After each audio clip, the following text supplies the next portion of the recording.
Bella Salon and Day Spa, located at 41 West Main Street in Northeast Pennsylvania, proudly supports Chautauqua Sunrise and its volunteers. More information at bellasalonanddayspa.net. Funding is provided by a grant from New York State Senator Catherine M. Young, representing Western New York's 57th District with a local office in Olean.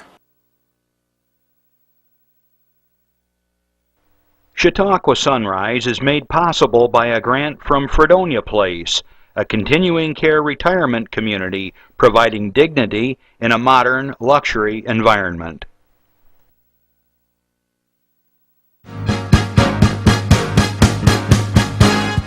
From the Access Channel 5 studios in Mayville, it's Chautauqua Sunrise. Chautauqua Sunrise is hosted by Doc Hamels and supported by the award-winning volunteers at Access Channel 5. Continuing the traditions of Senior Report, we are here to share local news, colorful interviews, and events of interest to everyone. Chautauqua Sunrise is broadcast live Saturday mornings each week, countywide, from 9 to 10 a.m. Join us by calling in live, emailing us, or checking out our social media. And now, from the Channel 5 studios, it's Chautauqua Sunrise. Good morning, everyone. I'm Doc Hamels. Every time I see that bucket challenge where I'm getting water poured on me, I go into, like, I don't know, my heart stops because I can't imagine doing it right about this time of year. Hey, it's pretty windy out there. The temperatures are going up, but boy, they're talking about 60-mile-an-hour winds. So batten down the hatches and anchor the kids and the small dogs. It's blowing pretty good out there right now. Hey, we got a great show coming up. If you're just joining us for the first time, this is Chautauqua Sunrise. One of the things that I try to do here at the show is to promote things that are going on in our region, our area, the county, our neighbors, just over the border where you have to show your immigration papers to get into Pennsylvania. We got some Pennsylvanian here today. Anyways, we promote what's going on. And if you have a local event, a birthday, somebody is getting married, something going on you want to share with the rest of the world, it's going to go on YouTube forever, so remember what you say. Call us at 753-5225. They're going to pop that up here in a second, and you can call us here at the station. You can Twitter us, you can email us, you can Facebook us, you can do anything you want to get to us. You can even come over here and drop off a note, whatever you want. But we're happy to share that information with you, and we do welcome you to the show. So anyways, hey, you know, they're talking about the flu. I got my shot. Now they're saying maybe the shot's no good. Well, my understanding of the flu shot is this, is that there's like 42 different strains of flu, and they pick the top strains that they think that's going to come through the area, and that's the kind of shot we get. So don't quote me on this, but this is the way I understand it. And so each year the flu shot could be a little bit different depending on what's the prevalent flu strains in the area. But evidently there's a nasty one that's coming through that isn't totally protected by the vaccine that we got. So just be careful out there. If you see this happening in your family line, maybe it might be a good idea to get a flu shot. Of course, by that time it might be too late. But talk to your doctors, check it out, go to your clinics, and protect yourself. Somebody the other day says, well, I'm never going to get a flu shot. I said, well, you knucklehead. I said, that's fine. If you get the flu, who else is going to get the flu? The little kids and the senior citizens that are very fragile, okay? So you might survive, but you're going to give it to some folks that don't deserve it. So I know it's a controversial topic sometimes, vaccines. Check it out, talk to your doctor, search your own soul on this. I get a vaccine every year, and so far it's worked out pretty well. The thing I'm trying to struggle right now is getting rid of the Christmas present I got from a couple of relatives, a head cold. But so far, so good. I'm going to hopefully get through the show without too many issues. So anyways, I hope you're well. Hope you're not dealing with the flu. But if you are worried about that, check it out. Okay, we got a couple of things that are going on here in the area. And the first one I want to tell you about is our friends from the Jackway VFW Post 6764. Got to put the glasses on here. They are having a VFW membership drive breakfast on January 11th, 2015. It's a new year. Oh, Happy New Year. I forgot that part. I was supposed to say that. 2015. This is the halfway mark of the year for Chautauqua Sunrise. We finished a whole half year, and this is beginning the second of the half a year. And if you didn't notice, there's some new photos behind me, and throughout the show you might see some of them. Our crew here are very talented photographers. Jeff Zook and Randy Burt took these photos, and I don't remember whose are whose, and they'll probably remind me later on. But anyways, they're scenes from Chautauqua County in wintertime. But anyways, Happy New Year. Getting back to my announcement. The Jackway Post is over in Westfield, over on at 34 Pearl Street, and they're having a special membership drive breakfast consisting of scrambled eggs, biscuits, and gravy, kind of southern thing, hash browns, orange juice, and coffee, and so forth, and pancakes available on request. $8 for adults, ages 10 and above, kids, wait a minute. Kids between 5 and 10 are $6. So from what I understand, Bob McIntosh, who's the commander, I think, right now, is that the right title, commander? The head poobah. A buddy of mine, he's trying to find veterans out there that maybe aren't connected to a post or a social club or organization. And these posts and Legion halls, all of them, they do great work. And if you're a veteran or know a veteran, you might check it out over in Westfield, the Jackway VFW. Also, our good friends over at the Habitat for Humanity, they are having a work session today. As we speak, it started 8 minutes ago.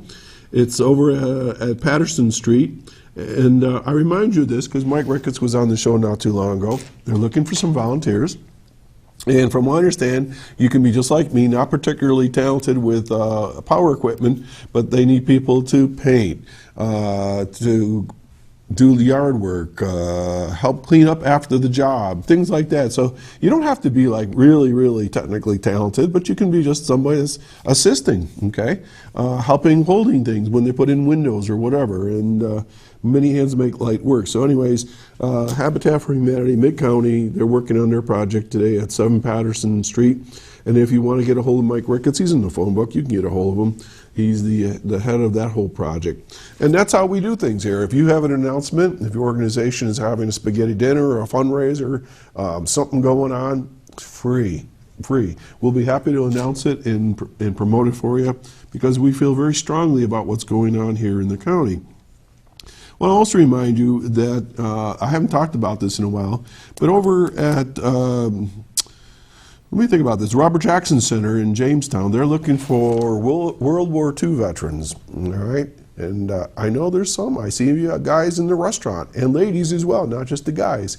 And if you have a story to tell, if you want to memorialize your experience during World War II and tell some of the sad stories, some of the funny stories that went on while you were over there, they're capturing this on video. And then they're putting it to a DVD for your family to have forever and ever. And then they're going to post it on YouTube. I've seen a couple of these. My father-in-law, Bill Molson, and I went down there a while back in early December. And he's just tickled that he was able to tell his story. So if you're interested, the Defenders of Freedom program at the Robert Jackson Center, check it out. Spread the word. They're looking for World War II veterans. You might say, oh, I was in Vietnam or Korea. Fine, but right now they're doing World War II veterans. They're talking about expanding it down the road. And I do understand down in Pennsylvania, I think in Erie, I just saw an ad for the same thing. So if you're watching this in your other states or in other parts of the country, because we are covered all over the United States on YouTube, check out your local veteran service organization. They'll be able to tell you what's going on. World War II vets, tell your story. Okay, one of the things I don't know, Randy, what do you know about the ICE project? The Ice Castle Extravaganza is coming up in February, but have we got any? We need ice. They will have a festival. There will be a festival no matter what, but whether there'll be an ice castle is another matter. So they got to have good, thick blue ice, and right now I don't think the lake is frozen that much, is it? Just kind of wonky. Yeah, I wouldn't walk out there myself. Send the dog, but not me. Okay. Anyway, so we'll be keeping posted on that, and let's see what else is going to tell you. Something else that just went through my mind and it just escaped. Oh, I'll think of it later. Well, anyways, we got a great show coming up, and we're going to break away here in a second. I got to tell you, I've been to a lot of places and around the country and different parts of the world, and I go to zoos, all kinds of neat things like that. We got a zookeeper here that is totally different than you'll ever meet in your life, and he's got a sidekick here that's going to provide some really fun information and entertainment for you. We're going to be right back. I'm Doc Hamels. You're watching Chautauqua Sunrise. Let's have a little public service announcement, and we'll be right back. Mom was diagnosed with Alzheimer's at 58 years old. For me, it was heart-wrenching. It takes a toll on everyone. I mean, it's a depressing disease to watch unfold before your eyes. You just don't see the person's soul is like gone. This disease just ravages a family. It changes your life. The magnitude of it is indescribable. Now is the moment. If we work together, we can stop this epidemic. Contact Bright Focus and learn more. Okay, we're back, and I neglected to say that I wanted to thank our underwriters, Senator Kathy Young, Fredonia Place, and Bella Day Salon and Day Spa. I always switch the words around, for being our underwriters and supporting the project here at the Access 5. Okay, right now, I want to introduce to you Ted Crowley. Todd. What did I say? Ted. Ted. Who's Ted? He's my twin brother. he's the brother. You see what happens he here? He made something out of his life. When you're a rock and roller, your memory goes, your speech goes, and your hearing goes. Todd, I'm sorry. Todd Crowley. I was worried about saying your last name, but here I blew your first name. Welcome to the show. Thank you. And I introduced you as a zookeeper. So let's first find out about you and what's it all about. Well, I'm Todd Crowley of Todd's Musical Petting Zoo. Not Ted's. Not Ted's. Ted's Musical Petting Zoo is in the other part of the country. Okay. So what in the world is a petting zoo? Well, a petting zoo, people love to have cats and dogs in their laps, at night in the wintertime and stroke them and get them purring a little bit. Mm-hmm. I've always had a fascination with musical instruments, and I figured that you put one in your lap and you're just kind of hanging out a little bit, and if you treat it right, if you start petting it and then plucking at it a little bit and making chords, it can help you get through a cold winter night. And then the rest of the year, when summertime comes around, I gather up all manner of instruments from A to Z, from auto harps to zithers, and take them around the country to music festivals so that young people and families and grandpa, whoever wants to come by, has a place to join in and play music and not just sit in the audience and listen to music. So, okay, so where are you located these days? I live in Corey, Pennsylvania, at 216 Maple Avenue. There's a sign over my house that says Todd's Musical Petting Zoo. And on Tuesday evenings we have a session, and anybody's invited that wants to come and join in the song train is what I call it. And people get in a circle and take turns singing songs, playing songs, joining in with each other. Do you have to sing? You don't have to sing. You can just come and play along. Okay, because a lot of times people say, do I won't sing, I just play guitar. We encourage singing, but sometimes people will just play harmonica or whatever else they have. If you don't have an instrument and you want to come borrow one, they're hanging all over the house, so you take one down and pet a little bit, it'll start playing for you. I don't know how many people are watching right now, but went and got instruments for their kids at Christmas time. This is why I wanted you guys to come out at this time of the year, because what happens is kids get bongos, they get harmonicas in their stockings, they'll get guitars, whatever, and the kids are really excited, and they sit there and they bang on these things, and they try to be rock stars or country singers, and it lasts, maybe 27 minutes, then the instrument sits down in the corner and they forget all about it. Money wasted, kid doesn't have anywhere or any means to find out about music, and I think you kind of fill that gap, don't you? Well, I try to. I think one of the things that the petting zoo does when it's out and about at festivals is it gives parents and children a chance to try lots of different things out, and the parents can see where the child gravitates. Like if a kid is playing with a violin, a fiddle, it keeps coming back to it again and again. That's a pretty good sign that maybe they want to get started on. Do you find that an instrument, and it's not to be smart now, Todd, but does the instrument speak to you? I mean, I think they do. Kind of like, it's like you get a feel for it. Definitely. You know, each instrument has its own voice, which is a little bit about what this song I'm going to do is about. But all right, you gonna play a song for us? What do you have an instrument that I've never seen before? I've seen 4-string Martins from the Kingston Trio, but I've never seen this. Well, this is a modified 6-string guitar. It's been converted into 3 pairs of strings. Uno, dos, tres. It's a Cuban instrument, really. It's a real instrument, the tres cubano. And it's tuned to an open chord. So it kind of makes playing the guitar a little simpler, because I started off playing auto harp with 1-fingered chords, and I've graduated now to 2-fingered chords. And I'm trying to find and help people find instruments they can play and not have to spend their life going to a conservatory to learn how to play it. For the sake of music. For the sake of music. Joy of music. Folk music is the broadest base of music we have, and so the more people that are doing it, the better it is for music in general and for all of us. Before we get started, you got something on your right hand. You're playing left-handed, so I have to make sure I got the right. What are those called? These are just some picks that I use when I, rather than a flat pick. Okay, or using your fingers, your fingernails. Well, I use this as a replacement for the fingernail, but this is mainly for the auto harp that comes later. But here's a Woody Guthrie song. It was introduces himself. I come from a place called O'Fusky, and a little girl in a hollow tree. I said, little girl, it's plain to see, there ain't nobody that can sing like me. There ain't nobody that can sing like me. There ain't nobody that can sing like me. She said, it's hard for me to see how one little boy got so ugly. I said, little girlie, that might be, but there ain't nobody that can sing like me. There ain't nobody that can sing like me. Way over yonder in a minor key. Way over yonder in a minor key. There ain't nobody that can sing like me. Walked on down to the Buckeye Creek to watch the frog eat the goggle eye bee. Listen to the west wind to the east.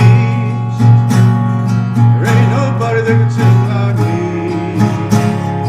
There ain't nobody that can sing like me. Way over yonder in the minor key. Way over yonder in the minor key. There ain't nobody that can sing like me. I have walked a long, long way. I still come back to my Chautauqua days.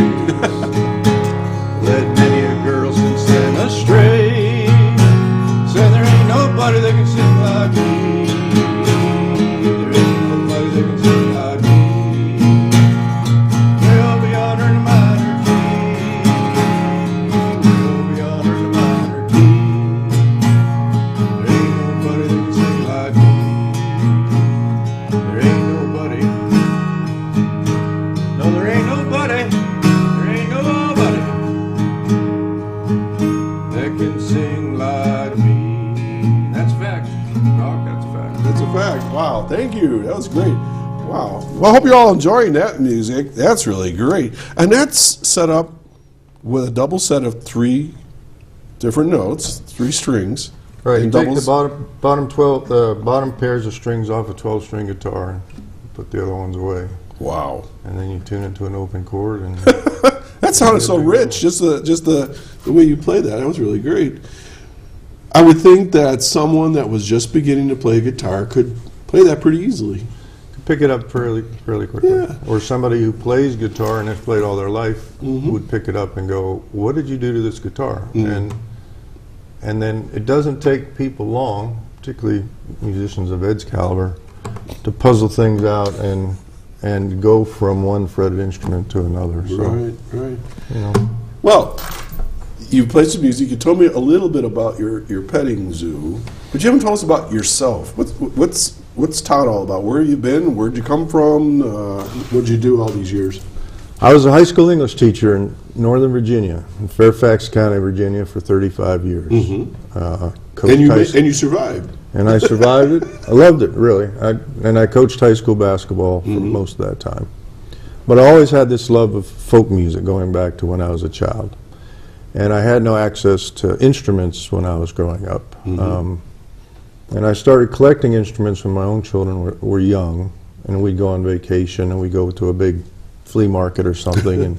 And just for fun, I'd give them $1 finder's fee if they'd run around the flea market and find an instrument. So that's kind of how the collecting started, yard sales. And then eventually it sort of took off. And then how many instruments do you have now? Ballpark. It's hard. I wouldn't. I suppose as a zookeeper, I should know how many animals are there at one time, but they breed constantly, so it's particularly banjos. So you're always hooking up with a guitar, and you get a banjo-tar that you didn't know you had. Just say there's lots and lots of instruments for people to explore, particularly out at a gig in the summertime. Around here, I like to do local festivals like Sunday in the Park in Corey or Edinburgh's Goodell Garden. So you're available Harvest for any place? For local things as well as the big festivals that I go to in Canada or New York State. So if someone came to one of these festivals and you were set up, what would they see? Well, they would see a big sign that said Todd's Musical Petting Zoo.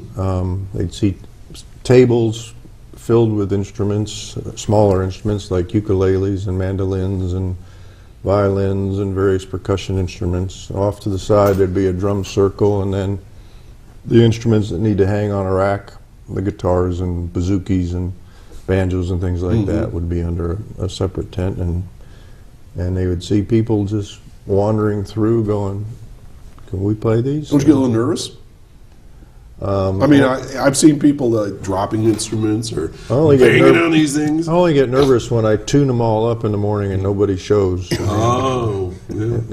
Somebody always comes. It's an amazing phenomenon where you start off early in the morning and you're tuning instruments. Ed's been there and he's great at it. Well, let's bring Ed on. You've referred to him a couple times. We actually have a second guest here. I'll make sure I get this right this time. Ed Hart. How'd I do? I get that. It's a rough one. Still don't know where Ted came from. He'll verify that it doesn't take long. Once the instruments are out in tune, they're like bees to honey or something. First kids and then grown-ups, and pretty soon you could have 50 to 100 people handling instruments. People are a little sheepish about instrument or handling things, especially they don't know what first. Well, I want to welcome to the show, Ed. And how did you get involved with this guy? Went to his event at a folk festival in Canada. I went to with a friend, and I just thought it was a really neat concept. You know, absolutely, all the stuff, and you can try out things you've always wanted to try out. And so then, a couple of years later, my wife and I moved to Finley Lake from Orchard Park, and went into Northeast one night, and I saw a sign about a petting zoo, and I went, musical petting zoo. Yeah, I wonder if that's like that thing in Canada. And I went in and looked at some of the photographs he had posted, and sure enough, it was exactly the same thing. So then I foolishly asked him if he ever needed help. You know, and he said yes. So sure, it's a labor of love when you have a bunch of friends working together. So you were telling me a little bit about your background.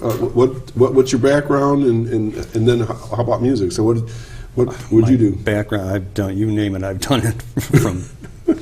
Well, he was a teacher, so what did you do? Everything. I've been the groom for horses. I've taught martial arts. I've played music. I've worked as a professional chef. Really? From horses to cooking? Yeah. My last job that I retired from was running the maintenance department for a school district in Western New York. Which one? East Aurora. Oh, okay. Yeah. I know a lot of those guys. You know the Orsby Center crew? Tom Hubert? Some of them, yeah. Tom and I go back a long, long ways. Tom and I were administrators at both these at the same time, so you were just across the street from him. Oh, very nice. So how'd you get into music? My oldest sister had a nice record collection when I was a little guy, and I used to get into her record collection when she wasn't home and play them, and she had some really, really great folk music and Americana music, and as well as rock and roll and stuff. But I was just taken by the folk music, by the storytelling on aspects of it, I think. And my parents bought me a little cheap guitar. Yep, I know how that is. You know, what goes. I actually started with a ukulele and then went to guitar, and then they're coming back big time. Ukuleles. Yeah. And they're expensive. They're not cheap though. I see some are like $1,200 and all these fancy woods and inlays. But it's the commercial side of it. That's too bad. But yeah, that's a nice sound. So I just took off. I taught myself to play, and we was poor when I was young. We had no money for lessons and stuff. So. Yeah. I don't know very many musicians that actually, like us, that actually took lessons. It was just talking and watching each other. Yep. Here's a little known fact. I played ukulele in Hawaii.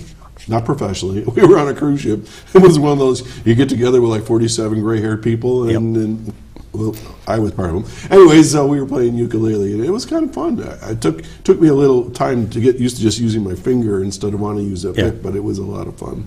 So you guys been hanging out together, and I remember going to Northeast, seeing the sign, and I never got there at the right time. Must be you were open in the evening. I was there during the day. But the idea where people, anybody, all ages, I assume, can go in there and put their hands on something for the first time. So let's go back to the music side of things. Who's your favorite folk group or music? Oh boy. I mean, if you could say, I played like so and so. Do you have a certain group or style that you like? I don't know. One of my current favorites is a Canadian named David Francie, and he's originally from Scotland, but I just love the songs he writes. I love the style. He very basic, simple folk music. Tells little short stories, very simply and cleanly, and I just love that. Great. I love that. So I understand you're going to be doing something for us here in a bit, and you're talking about folk music. As I mentioned before, I played in an Irish duo for 4 years, and it's the story. It's the story. You know, a lot of times you think, oh, we can't do that, but it's not necessarily the music isn't all that complicated. It's the story that can be complicated, and in 3 minutes or less, try to tell something really important in a song, and folk music does that. So, what do you got next, Todd?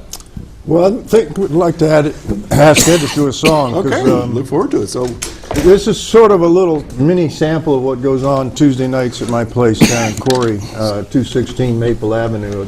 We have a song swap. It's not really a jam in that everybody doesn't just start launching into playing at one time. It's everybody takes a turn, and somebody like Ed is very good at expressing a song, and so sometimes it's just sit back and listen to the song that he's doing. All right, so you were playing a Trace, and you are playing a standard six-string. Standard six-string, yeah. Okay. So we want to tell us about this song. This is from the Canadian, or? No, this is an American song written by Kate Wolf. She was a great American folk songwriter, wrote over 400 songs, died of leukemia in 1986, way too soon. And this song of hers is just one of my favorites of hers. And what's it called? It's called Across the Great Divide, and having crossed the Great Divide, I just love the song.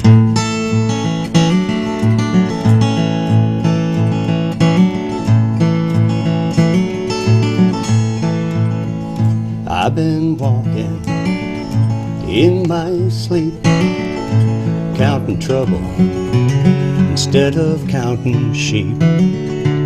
But where the years went, I can't say, just turned around, they've gone away.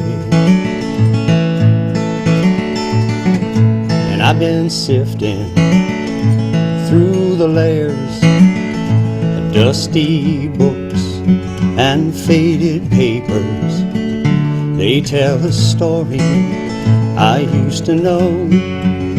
It was one that happened so long ago, but it's gone away in yesterday, and I find myself on the mountainside where the rivers change direction across a great divide. Now I hear a hoot owl calling softly as the night came falling. With a question I replied, now he's gone across the borderline. He's gone away in yesterday, and I find myself on the mountainside where the rivers change direction across the great divide.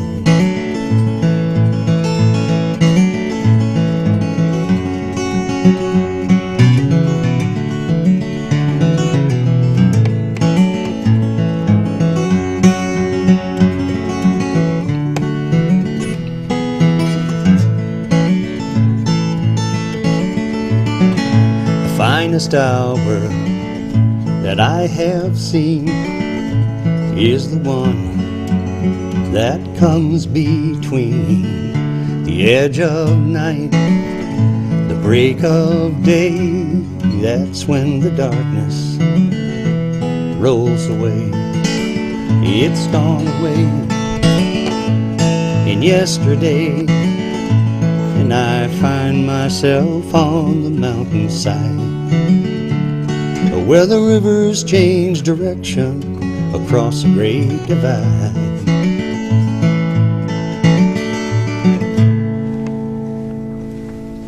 That was terrific.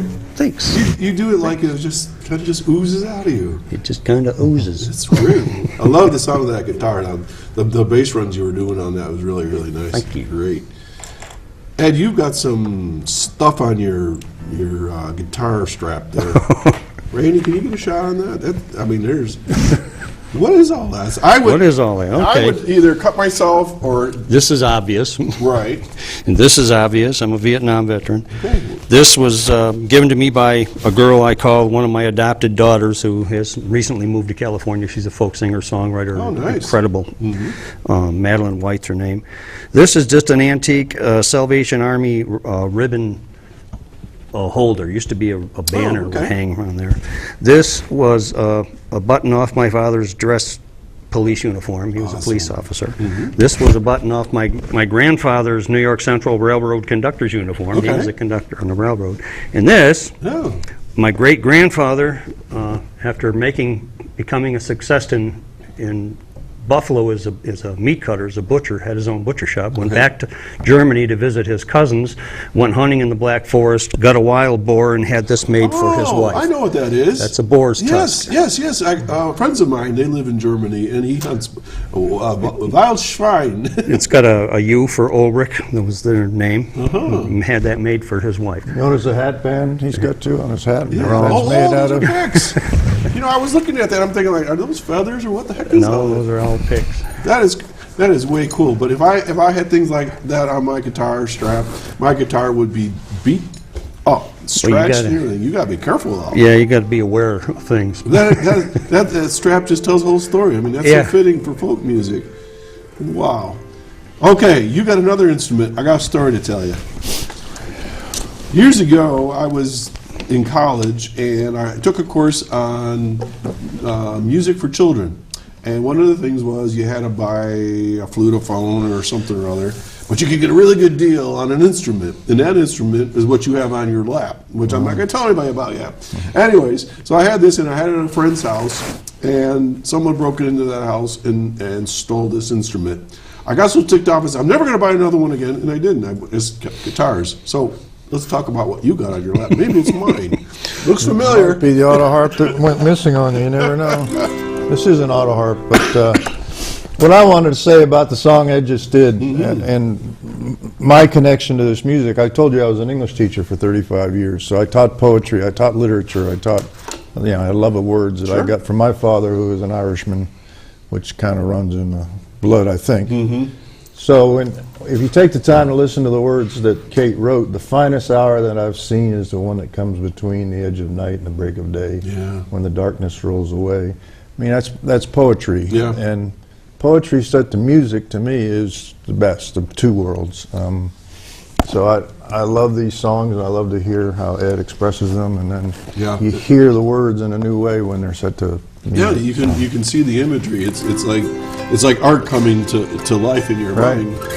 Last guy that I knew that made this famous was you and John Sebastian from The Loving Spoonful.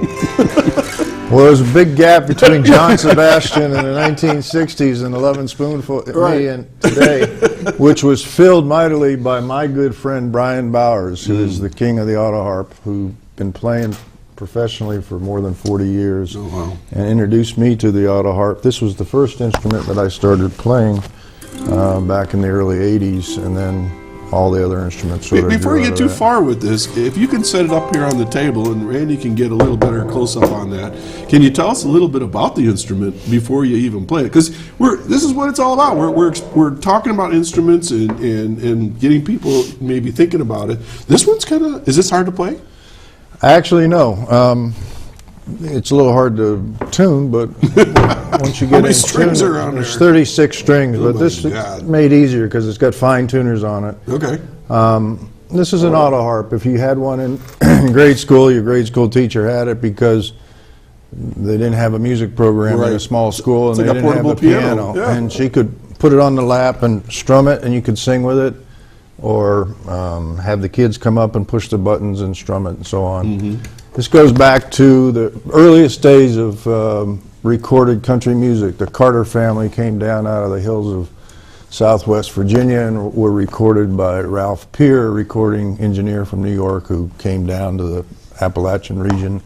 And so Sarah Carter, later Mother Maybelle Carter, played auto harp. So And then that was June Carter Cash. She was June part Carter of that. Cash is part of The that Carter family, sisters and that Carter whole sisters. thing. Yeah. So it has a rich tradition in Americana music or country. This is a modified one. It's set up to play just in a single key with a lot of pretty sort of sounding intervals in the strings. God, it's gorgeous. So I've learned a lot about music theory, not by going to music classes, but by working on instruments, and particularly the auto harp has been my teacher.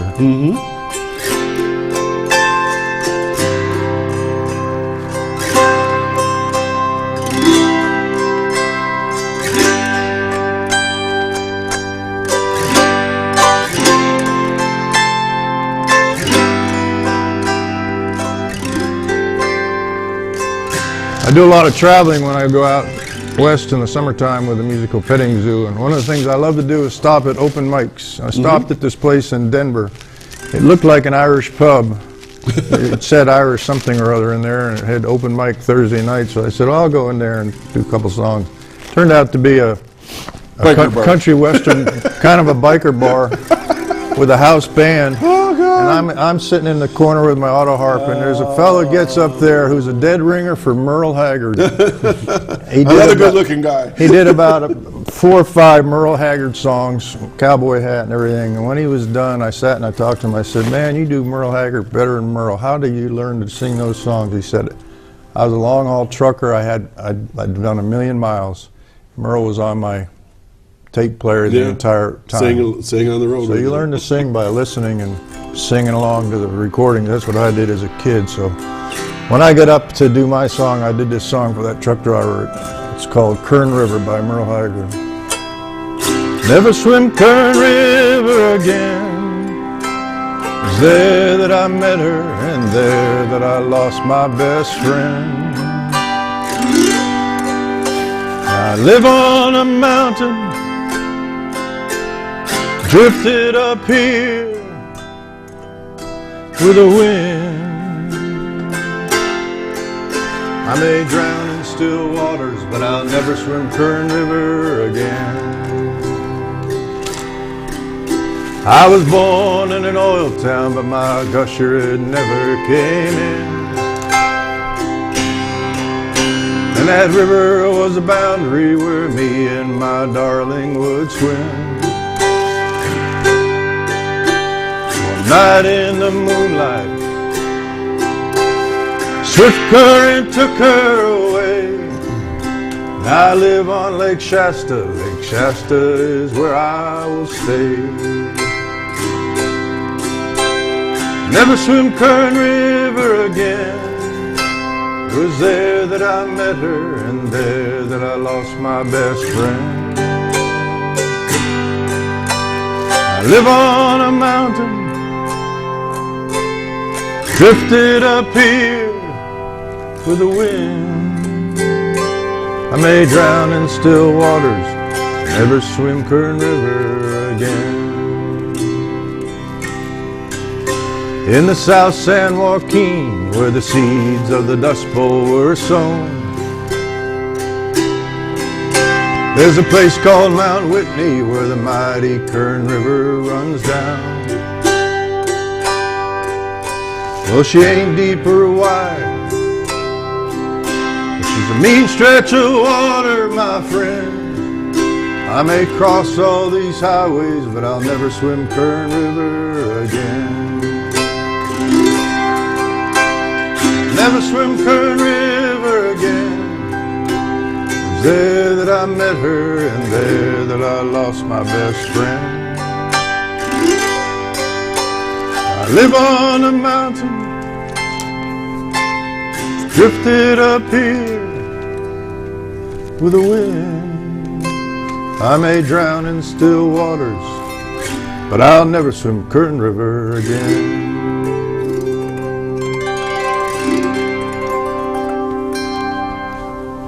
Wow, I've never heard that use of the auto harp with that style of music. That was beautiful. Well, thanks. Did you play that? A little bit, A little bit. A little bit. It's pretty easy to use, and you just push the. If you know which chord or buttons to push, that creates the chord. Right. Hey, let's take a little break here. I'll give you guys a chance to catch your breath. I'm Doc Hamels. You're watching Chautauqua Sunrise, and you're listening to Todd Crowley from his Todd's. Let me get this right. Musical Petting Zoo. He's from Corey, Pennsylvania, and his sidekick here at Hart, who's been playing some music and talking with us here. If you have a question for these fellas, you can call us at 753-5225, or you can Twitter us and so forth. And here comes the information right now. This show will be rebroadcast throughout the week. If you're watching this later on in the week, we're not live, but right now we're live. And then we're going to be posting this on YouTube, and you can watch it over and over and over and over again until you just can't get enough auto harp music. I got a couple questions for you guys. You mentioned open mic. I know what it is, but this is a really good thing for people who might have a knack or interest to play publicly. And who wants to field that question? Open mic. Ed, let's get you on. What's an open mic? Open mic is a situation where you can go into a coffee house or a restaurant or club, whatever, and someone has a sound system all set up. Mm-hmm. And there's generally a couple of microphones, maybe some guest cords for plugging in guitars or whatever. And you just take your instrument in there and whatever songs you want to do and get up there, and it gives you a chance to get broke in a little bit and sing in front of people and get that initial get the butterflies out. Yeah, it's really fun to do. I ran one up in the Buffalo area for 4 years, and you get a lot of young people coming in. In the town I was in, I got a lot of young people coming in writing their love songs about their boyfriends and girlfriends breaking up with them and their broken hearts. Hey, the Beatles made a lot of music on that. And it's a lot of fun, and it gives people a chance to experience things. But one thing that I like to try to get people to understand about an open mic is it gives you the chance to go in and play in front of people, but you need the people to play in front of. So when you're done playing, don't just pack up and go. Sit and listen to the rest of the people. Yeah. Be an audience as well as a performer. Yeah. And it's a great growing process. Okay. And there are open mics from time to time. Not so much in the winter time, but I see a little bit more in the better weather. But I do know that you'll see them in the paper. So that's what's an open mic, folks. If you have an instrument and you want to try out a couple songs and you have a itch to be like famous like us, you can go out there and try an open mic. But it is a good experience. Todd, you played your Trace, you played an auto harp so far. Are these expensive instruments? Not really. I mean, I don't have any instruments that are high end. People they see it in my collection and they think that I must be a Martin guitar collector or something. But I collect instruments so that people will play them. So I don't have any one instrument that I'm Okay. so invested in that I'd be worried about it. But as far as people buying instruments for their buying kids or instruments family, for their kids, that I mean, they come to your $50 fittings to $500. But you we're don't not always talking have to buy thousands, something new. You Right. can go on eBay now and pick up a used instrument and have somebody like me or Sonny Froman in Creative Projects and Corey or Jim Holler out at Trinity just set it up for you, Right. and you've got a decent instrument at a starter level. And like Ed said, his parents gave him an old guitar. Probably the action was I this know. high. And, bleeding fingers and everything. and now he plays top of the line instruments because he's gotten very good at them. The reason why I asked that question, because people would come to the petting zoo and the kid picks up the fiddle and the parents think, well, now they got to go out and buy a Stradivarius or something crazy. But I mean, you don't. I mean, you can go to a secondhand store and you can get, but you got to be careful too. You don't want to overpay. But the point is there's some good starter instruments, or talk to musicians like ourselves or you yourself, and we can send you to different places and check them out. Right. You know? Right. So that's good to know. And music is such a wonderful thing. You guys know Kent Knappenberg? Kent's a good friend. Yeah. He's an amazing music We teacher. had him on the show last year, and I mean, I'm sure he would say the same thing. And he plays out a lot of places, and the instruments he uses aren't necessarily, like you said, the highest of ends, but he plays instruments, and it's like a golfer that can take a stick and make a hole in one with a stick, or they can use a $500 club. It's the skill and the passion for that instrument. Huh? Ed has an instrument that's like my second love of life, and it's the same model and everything. I'm not going to say what it is because most people won't believe what it's called, but I played this for the last 4 years in Irish music, and it's got a wonderful sound. So, Ed, what do you got? It's a bouzouki, or an octave mandolin. Okay, which means it's tuned exactly like a mandolin, but it has another whole neck added to it. It's got another whole length. Right. Instead of that would be a mandolin right there.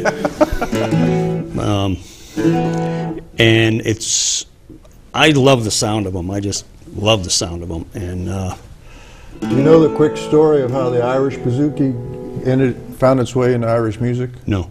It's 1960s, I know that. Tommy something or other. Well, the bouzouki is a Greek instrument. It's got And it's big bowl back on it, like the old tater-bug mandolins. And the Irish and the Greeks at one time were political prisoners of the English. I don't quite understand I didn't know this side of the story. But they were sharing music, swapping music back and forth. And the Irish took the Greek bouzouki back to Ireland. I don't know if this part is true, but it makes a good story.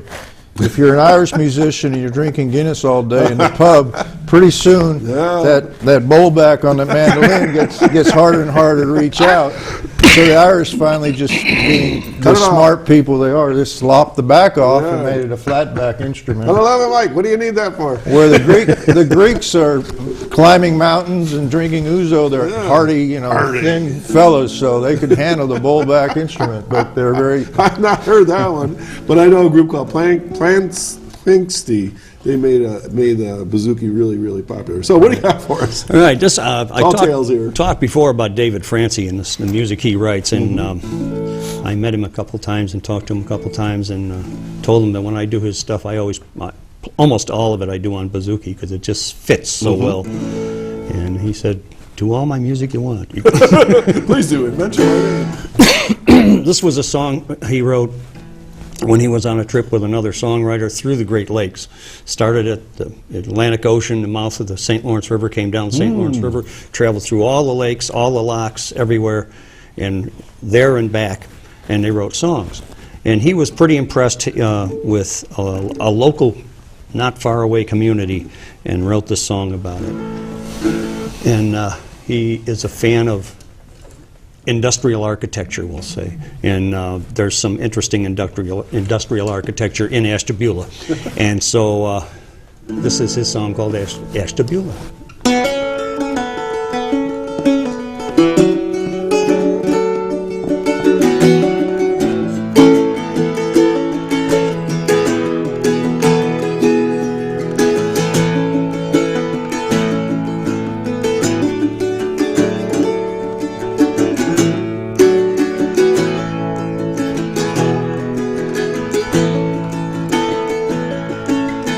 Kelly drove us down the lake on a bright Ohio day, and we looked across the railway yards at the hoppers painted gray.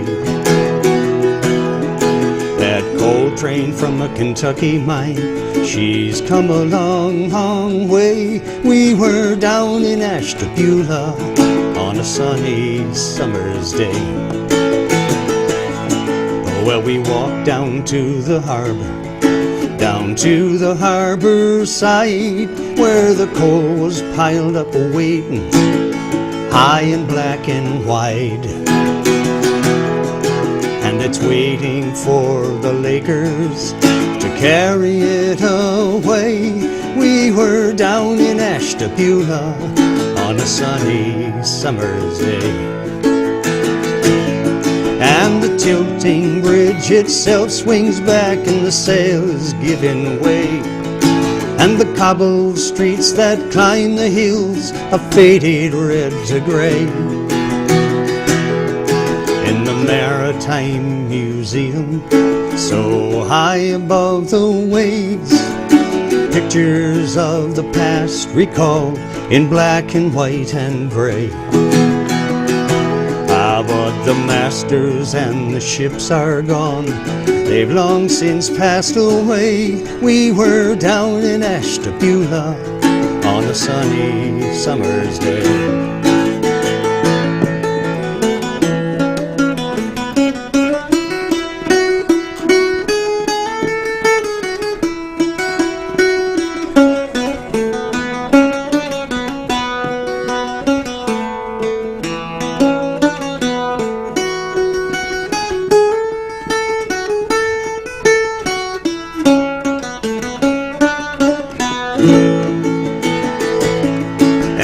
Tilting bridge itself swings back and the sail is giving way.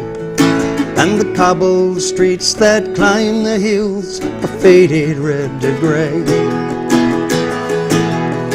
Our Kelly drove us down the lake on a bright Ohio day, and we looked across the railway yards, the hoppers painted gray. That coal train from a Kentucky mine, she's come a long, long way. We were down in Ashtabula on a sunny summer's day.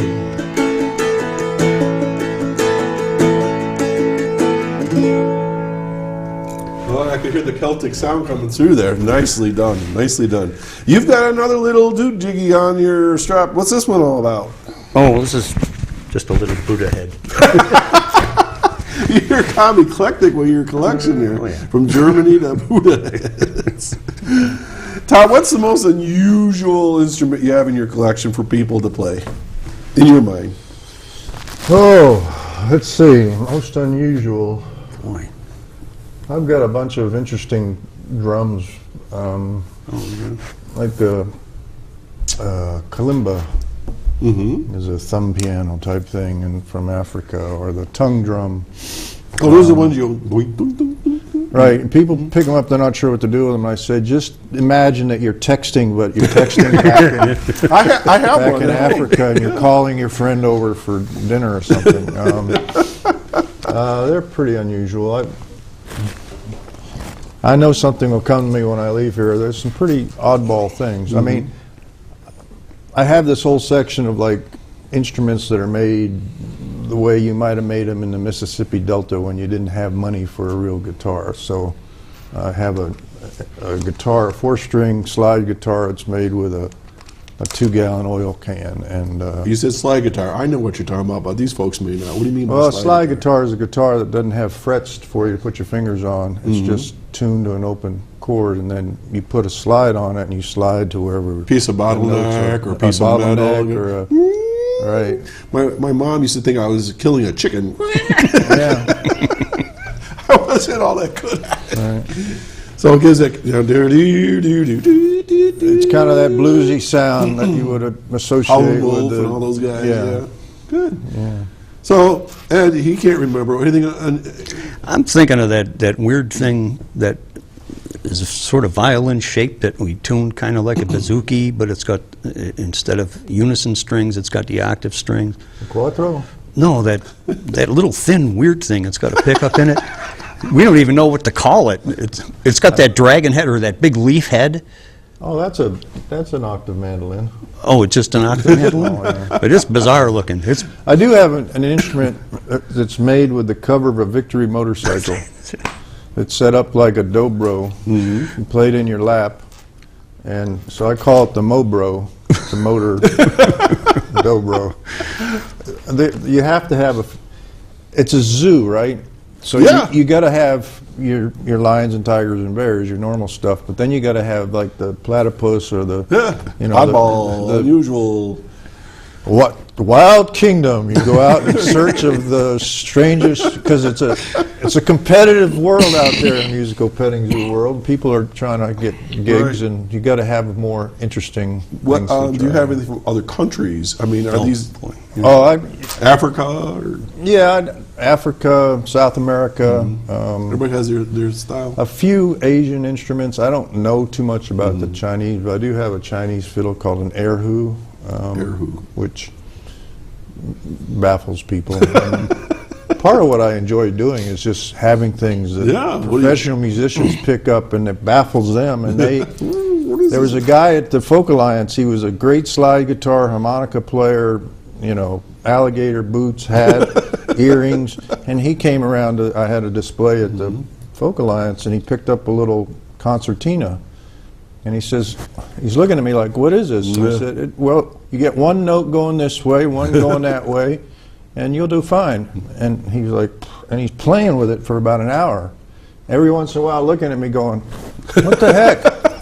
And finally at the end, he comes over to me when he's done, and he touches me on the, on the sleeve. He says, you got to hear this. And he starts playing. He figured it out. He figured out Mary Had a Little Lamb, and he looked like he won a Grammy. He was so happy. So it's fun to see mature, accomplished musicians become childlike again. And it's fun to see children who pick up an instrument and their whole mind is just working overtime, discovering. And I don't interfere too much until someone asks me a question, and then I'll give them a little nudge in the right direction. But it's not a time where I can sit down and give them lessons. It's just experiment. Todd, we got like a minute and a half left of the show. It went by really quick, didn't it? Why don't you plug where you're going to be coming up in the next several months or whatever, and your session group? Well, the session group is Tuesday nights at my place, 216 Maple Avenue. Corey, everybody's welcome. What time did you say? It starts at 7 o'clock. Okay. And we usually go till 9:30, 10 o'clock some nights. So you can kick them out. Coffee and desserts on the house. On February 7th, Corey is sponsoring its Winterfest. I'm part of a civic group there called Impact Corey. And so I'm doing the music from 11 to 4 and inviting some of the people from the Song Circle to fill the slots. Will be sort of like an open mic format, but it'll already be scheduled before we start. So come on down to Corey on February 7th for the Winterfest in Mead Park. In April, I'm doing the Coffee House in Albion, and then at the end of April, I start traveling. But I'd like to do local events. So and it doesn't have to be a music festival. Sherman Days, it could be anywhere. Just a one-day fair. I did the Wine Fest for years over in the Northeast. Because I do a lot of national and international traveling, I always want to be centered in the local community. So. All right, let's flash up that phone number one more time for Todd. And folks, you've been watching Chautauqua Sunrise. My guests today have been Ed Hart and Todd Crowley. And it takes me a while. I'm a slow learner. I want to thank you for joining us today. I want you all to have a wonderful, wonderful weekend. And thanks, guys. Maybe we'll have you on again sometime. I'm going to check them out. That's Todd's Musical Petting Zoo. Check it out this summer, winter, or fall. Okay, folks, we'll see you next time, Saturday morning from 9 to 10 right here on Access K05. I'm Doc Hamels. You take care.